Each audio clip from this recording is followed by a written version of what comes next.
நம்ம சேனலில் வீடியோ போட்டோடனே உங்களுக்கு மெசேஜ் வரணும் அப்படின்னு நீங்கள் நினச்சிங்கன்னா ரைட் சைடில் இருக்கிற ரெட் கலர் சப்ஸ்கிரைப் பட்டனை ப்ரெஸ் பண்ணிக்கோங்க. அப்படியே பக்கத்தில் ஒரு பெல் சிம்பிள் வரும், அதையும் கிளிக் பண்ணிட்டீங்கன்னா உங்களுக்கு மெசேஜ் தவறாமல் வரும். சரி, வாங்க வீடியோக்குள்ளே போகலாம். வணக்கம் நண்பர்களே. கடந்த ஞாயிற்றுக்கிழமை அன்னைக்கு இரவு 10:30 மணி அளவில் திருச்சியில் ஒரு பெட்ரோல் பங்க்ல ஒரு பெண்மணி ஒருத்தங்க பெட்ரோல் போடுறதுக்காக போயிருக்காங்க. அங்கே அவங்களுக்கு ஒரு துயரமான சம்பவம் ஒன்று நடந்திருக்கு. அதை பற்றி தான் நாம் இந்த வீடியோவில் பார்க்க போகிறோம். இந்த வீடியோவை ஸ்கிப் பண்ணாமல் முழுமையாக பாருங்கள். அந்த பொண்ணு கடந்த ஞாயிற்றுக்கிழமை ஒரு கல்யாணத்துக்காக தன்னோட வண்டியில் போயிருக்கு.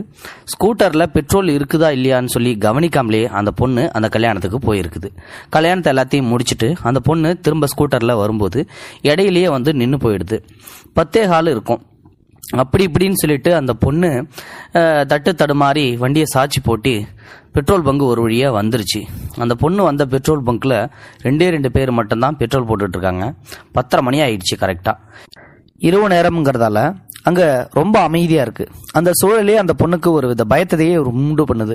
சீக்கிரமாக பெட்ரோல் போட்டு இங்கேருந்து கிளம்பிடணும் அப்படின்னு சொல்லிட்டு, ஆனால் டேங்கை ஃபில் பண்ணுங்க அப்படின்னு சொல்லி அந்த பொண்ணு சொல்லுது. சரின்னு சொல்லிட்டு அந்த நபரும் பெட்ரோலை ஃபுல்லாக போட்டு டேங்கை ஃபில் ஆயிடுச்சுமா, 500 ரூபா ஆயிடுச்சு அப்படின்னு சொல்லி அந்த ஊழியர் சொல்கிறாரு. சரிங்க, நான் இருங்க ஒரு நிமிஷம் அப்படின்னு சொல்லிட்டு அந்த பொண்ணு தன்னோட பர்ஸை எடுக்கிறதுக்காக தேடுது. ஆனால் பர்ஸு கல்யாண மண்டபத்திலே விட்டுட்டு வந்தது. அப்போ தான் அந்த பொண்ணுக்கு ஞாபகம் வருது, ஐயோ பர்ஸை வரையா கல்யாண மண்டபத்திலே விட்டுட்டு வந்துட்டோம் போல, இங்கே இல்லையே அப்படின்னு சொல்லி தடுமாறுறாங்க. என்னமாச்சு அப்படின்னு சொல்லி அந்த ஊழியரும் கேட்குறாரு. ஆனால் ஒரு நிமிஷம் இருங்கண்ணா அப்படின்னு சொல்லி அந்த பொண்ணு லாக்கை ஓப்பன் பண்ணி பார்க்குது சீட்டு கடியில். ஆனால் அங்கே எதுவுமே இல்லை. தேடி தேடி பார்த்துட்டு கடைசியில் ஐயோ அண்ணா கோச்சிக்காதீங்கண்ணா, என்னோட பர்ஸை இங்கே ஒரு மேரேஜுக்காக போயிருந்தேன், அங்கேயே விட்டு வந்துட்டேன் போல, தயவு செஞ்சு காசு நான் நாளைக்கு கொடுக்கட்டா அப்படின்றாங்க. எத்தனை பேருமா இது மாதிரி கிளம்பியிருக்கீங்க? உங்களுக்கு இதே வேலையா போச்சு? பார்க்க நல்லா தானே இருக்க, ஏன் இந்த மாதிரி பண்ணிட்டு இருக்க? இதே தான் வேலையா? எங்கே போனாலும் ஏமாத்துறதா உனக்கு வேலையான்னு சொல்லி சத்தம் போட ஆரம்பிச்சிட்டாரு. ஆனால் நான் கோச்சிக்காதீங்கன்னா, என்கிட்ட பர்ஸு உண்மையிலுமே இல்லைண்ணா, என் பர்ஸை அந்த மண்டபத்தை தொலைச்சிட்டேன். சரிம்மா, யாருக்காவது ஃபோன் பண்ணி வர சொல்லு பைசா எடுத்துட்டு அப்படின்னு சொல்லி அவர் சொல்கிறாரு.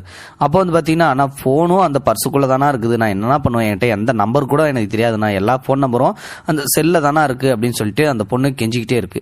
இந்த ஊழியரோ, என்னம்மா நீ எது கேட்டாலும் குதர்க்கமாவே பதில் சொல்லிட்டு இருக்க, இப்ப என்னதாமா பண்றது, நான் ஒன்னும் இந்த பங்கோட ஓனர் இல்ல, நானே இங்க ஒரு ஸ்டாஃபா வேலை செஞ்சுட்டு இருக்கேன் அப்படின்னு சொல்லி அவர் சத்தம் போட்டுட்டு இருக்காரு. உடனே அருகில் இருந்த இன்னொருத்தர் பாத்தீங்கன்னா ஓடி வராரு. என்னாச்சுப்பா, ஏன் சத்தம் போட்டுட்டு இருக்க அந்த பொண்ணுகிட்ட, என்னாச்சு அப்படின்னு சொல்லி அந்த பொண்ணை கேக்குறாங்க. உடனே அந்த பொண்ணு, அண்ணா நான் அது மாதிரி பெட்ரோல் இல்லாம தடுமாறி நடுவழியில நின்று போச்சு, அப்படி இப்படின்னு சாட்சி போட்டுதான் இங்க பங்குக்கே கொண்டு வந்தேன். டேங்கை ஃபில் பண்ண சொல்லிட்டேன், தெரியாதனமா என் பர்ஸை நான் ஒரு மேரேஜுக்கு போயிருந்தேன் அங்கேயே விட்டு வந்துட்டேன், செல்ஃபோன் முதற்கொண்டு எல்லாம் பைசா எல்லாமே அதில் தான் இருக்குது, அதை சொன்னால் இவர் ஏற்றுக்க மாட்டேன்றாரு, காலைல கண்டிப்பாக பைசா கொடுத்துறேண்ணா அப்படின்னு சொல்லி அந்த பொண்ணு சொல்லுது. அதுக்கு அந்த நபர், இன்னொரு நபர் ஓடி வந்தார் இல்லையா, அவர் பேர் பிரகாஷ். பிரகாஷ் என்ன சொல்கிறாருன்னா, சரிம்மா ஒன்றும் பரவாயில்ல, நீ இங்கேருந்து கிளம்பு அப்படின்னு சொல்லி சொல்கிறாரு. நீ என்ன அந்த பொண்ணை போன்னு சொல்லி சொல்கிறேன், ஓனருக்கு யார் பதில் சொல்கிறது, ஓனர் நான் பதில் சொல்லிக்கிறேன் அப்படின்றாங்க. இது நீ போட்ட பெட்ரோல் இல்லை, இது நான் போட்டது, உன்னோட அக்கௌண்ட்டாக இருந்தால் பரவாயில்ல, இது என்னோட அக்கௌண்ட் அப்படின்றாங்க. அப்படியா, அப்படின்னா ஒன்றும் பிரச்சனை இல்லை, என் சம்பளத்துலேருந்து பிடிச்சிக்கிட்டோம், ஓனர்கிட்ட நான் சொல்லிக்கிறேன், நீ ஒன்றும் இதை பெருசுப்படுத்த வேணா, ஏமா நீ பத்திரமா பார்த்து வீட்டுக்கு போமா அப்படின்னு சொல்லி நல்ல மனசோட அந்த பிரகாஷ்ன்றவரை அனுப்பி வைக்கிறாரு. அந்த பொண்ணு பார்த்தீங்கன்னா நேராக வீட்டுக்கு போயிடுது. போனதுக்கு அப்புறம் விடிய காலையிலேயே எழுந்திரிச்சு அடுத்த நிமிஷம் நைட்டு நடந்த அந்த சம்பவத்தை நினைச்சு ரொம்பவே அந்த பொண்ணு வருத்தப்பட்டு அடுத்த நிமிஷமே இந்த 500 ரூபாயை கொடுத்துடணும்னு சொல்லிட்டு நேரா அந்த பெட்ரோல் பங்குக்கு போகுது. அந்த 500 ரூபாயை கொடுக்குது. அப்பதான் அந்த பெட்ரோல் கொடுக்க முடியாது, உன்னை அனுப்ப முடியாதுன்னு சொல்லி சொன்னாலும் பரவாயில்ல நல்ல பொண்ணு தான் போலன்னு சொல்லிட்டு மனசுக்குள்ளேயே நினைக்கிறான். அதே மாதிரி இவரும் ஏமா பரவாயில்லம்மா இருக்கட்டுமா அப்படின்னு சொல்லி அவரும் சொல்றாரு, நீங்க வாங்கிக்கணும், அந்த நேரத்தில் எனக்கு ரொம்ப பெரிய ஹெல்ப் பண்ணீங்க அப்படின்னு சொல்லி வாங்கி அந்த பொண்ணு அந்த 500 ரூபாயை கொடுத்துட்டு அவர் ஒரு போட்டோவும் எடுத்துட்டு, இவ்வளவு பெரிய மனசு உள்ள இந்த நபரை உண்மையுமே எல்லாரும் பாராட்டுங்க, எனக்கு இந்த மாதிரி ஒரு சம்பவம் நடந்துச்சு பெட்ரோல் பங்க்ல அப்படின்னு சொல்லி அந்த பொண்ணு Facebookல தனக்கு நடந்த அந்த துயரமான சம்பவத்தை பதிவிட்டிருக்காங்க. இந்த சம்பவமானது தற்பொழுது சமூக வலைதளத்தில் வைரல் ஆயிட்டு வந்துட்டு இருக்கு. இதை பத்தி நீங்க நினைக்கிறீங்கன்றத மறக்காம கமெண்ட் பாக்ஸ்ல சொல்லுங்க. தேங்க்ஸ் ஃபார் வாட்சிங்.